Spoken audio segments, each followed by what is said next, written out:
Hey friends, okay, if you're a mom or a dad, this has really been, it's about following Jesus by taking hold of what's in here, taking hold of our thoughts.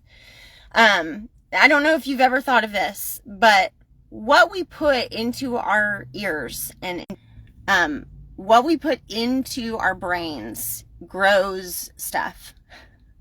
It grows. That's upheld throughout scripture, and Jesus talks about it a lot, that whatever you put in is going to come out. Out of the overflow of your heart, the mouth speaks. And not necessarily the mouth speaking, but like the ways that you're living, the ways you see the world, the ways you think about people, other people, the way you think about yourself. It starts in what we put in here, what we put in our minds. This is my conviction as a parent. I have to be teaching my kids that what they're putting into their eyes and ears is going to grow them in a healthy way or in an unhealthy way. We can take this into the realm of, video games and YouTube and music. And, my husband and I just said the other day, like we were listening to these songs with our kids that we used to listen to in our younger days, and we never listened to the words, right? And I'm still a big proponent of like, there's, I get it. I get that you're like listening to songs and the words aren't really, you're not conscious of the words and what they're saying. Because we have been very educated recently on like, oh wow, that's what that song's about? We sang that all the time, huh? But, still at the same time, the things that the kids watch, the things that the kids are putting into their minds, maybe for certain amounts of the day, obviously a little dose of something is not as huge as hours of something. My son recently started playing Fortnite, so we have noticed in him, if he plays Fortnite for an extended period of time, his attitude changes. His mentality changes. He becomes a slightly different person. And recognizing that, we've had to really pull back and be like, okay, this is not healthy for you. We are seeing that. We're not going to strip it away, but we are going to give it in smaller amounts. It's like, you don't eat a candy bar 87 times a day. I mean, you could. That's going to definitely pollute your body, but you can have one. Okay, we're not going to be legalistic about it.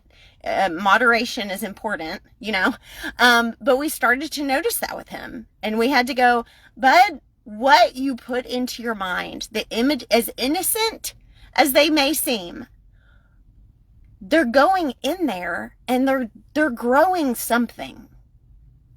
The same with our daughter. Our daughter is similar to me in that she worries and she dwells on things. And we've really had to train her at night as she goes to bed, with tools, resources, scriptures, songs, things that she can say to herself when she is kind of spiraling, and go, okay, let's give you some tools here to go, okay, when this is happening in my mind, I'm going to capture that, and I am going to renew my mind by putting this into my brain instead. I'm going to have good thoughts in reserve to go, nope, I'm taking that one out and I'm putting that one in. There's this incredible science of the brain called neuroplasticity. We talk about it in session 1 of Captured. Neuroplasticity is how the Lord made our brains. He literally made our brains to adapt and change. They can literally be renewed. So when Paul writes to the Roman believers and he says, do not conform to the patterns of this world, be renewed, and by the transforming of your mind, like that's possible. That's a possible thing that the Lord knit into our brains, that we can create new pathways and we can cut off old ones that are not healthy. They're not helpful. Maybe they're childhood experiences. Maybe they're things that we just kind of dwell on, things that we're holding on to. And the Lord goes, you got to cut those off. You got to replace them. You got to move and renew and change your mind.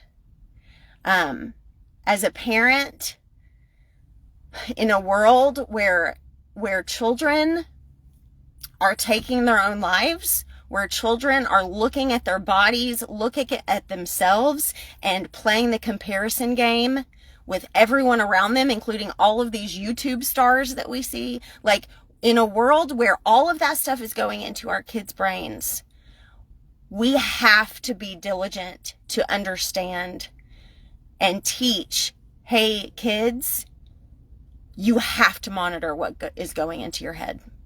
And I, as your parent, have to help you do that. I have to help you learn how to filter and monitor what you are saying to yourself and what is going into your brain. And I mean, even like to give them a monologue in their head, to give them dialogue. When you're saying this to yourself, you have to stop that. You know, if you're saying, I'm dumb, and you say that out loud, it's going into your ears, into your brain. It's just reinforcing something in your brain about who you are. We don't say those things about ourselves. Even in joking, we don't say those things. We don't think those things. Or if we do think those things, we have a reserve ready to go, no, that's not who I am. That's not who I am. And I'm not going to look at myself like that, because God has knit me together for a purpose. And that's what I have to be remembering. That's the truth. That's the foundation that I need to be living in, is that I have a purpose in this life and I have goodness in me from God.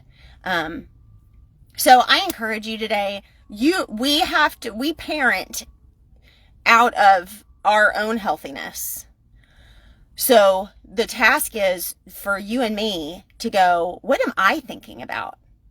What thoughts do I need to start capturing? Because they're coming out of me in some way.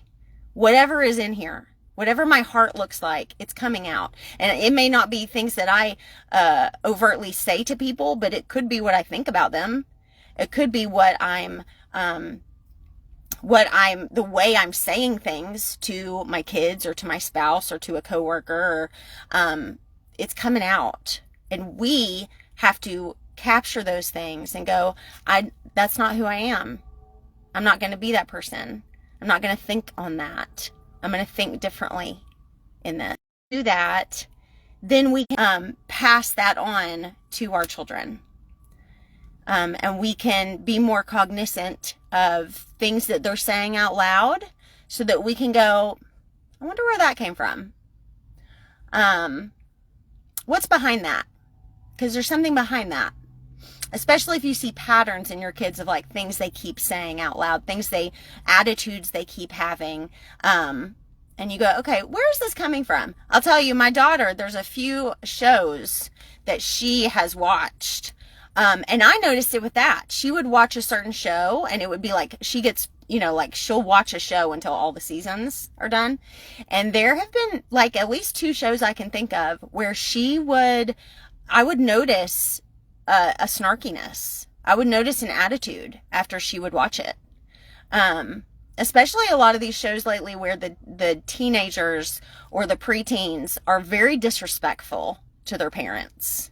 I don't know if you've noticed, but shows lately, parents are idiots.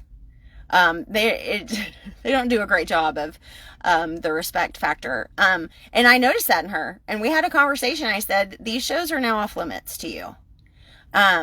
Because I think it's going into your brain and it's giving you permission to act in that way. And you don't have permission to act in that way towards me, or towards your brother or whatever.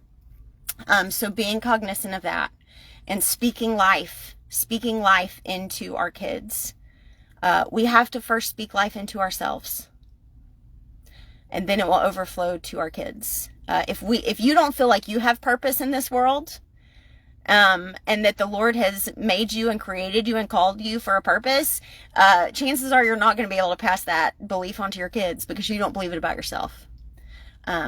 That's what we talk about a lot in session 3, is that the way that you feel about yourself is intricately linked to how you think about other people and how you treat other people.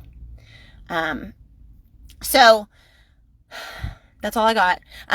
You can go on patreon.com and find Slated for Grace, and you can do every bit of Captured by yourself. You can do it whenever you want. It's on the Patreon app. You can also get through it to it through the website. If you just go to slatedforgrace.com and click on our Bible studies, Captured is there, and you'll just click on it. It'll take you right to it. But we have to be more cognizant of our minds. Jesus said the greatest commandment is love the Lord your God with all your heart, soul, mind, and strength. And so many of those words are just like our whole being. And there is so much going on in our minds and hearts that we are maybe not noticing, and we have to notice, because it's turning us into who we are. We are becoming our thoughts. That's just how we're designed to work, out of the overflow of the heart. So, I love you, friend. Have a great day. Bye.